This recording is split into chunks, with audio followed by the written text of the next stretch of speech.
I am the Tofu Golem. Please enjoy the video. In this video, I will explain how to swap cryptocurrencies directly within your Trust wallet. First, you'll learn about the convenient in-app swap feature. Then, we'll explore how to leverage the D-app browser to access various decentralized exchanges. It's crucial to understand network fees and ensure you have enough of the native token for gas. This guide will help you navigate the process smoothly and efficiently. To begin a direct swap, open your Trust wallet and tap the swap icon. Choose the token you want to exchange and the token you wish to receive. Input the desired amount, and the wallet will provide a real-time quote. Always carefully review all transaction details, including the exchange rate and any associated network fees, before confirming your swap.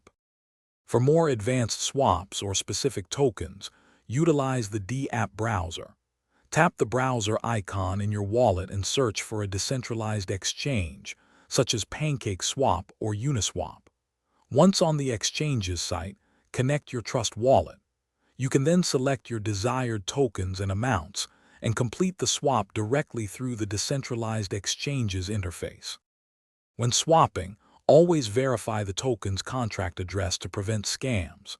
Be mindful of slippage, which is the expected price difference between your order and execution, especially with volatile assets. Always confirm the network or gas fees before approving any transaction. Remember, you need a small amount of the native blockchain token, like BNB for Binance Smart Chain, to cover these essential fees. Thanks for watching. Consider subscribing if we helped you today.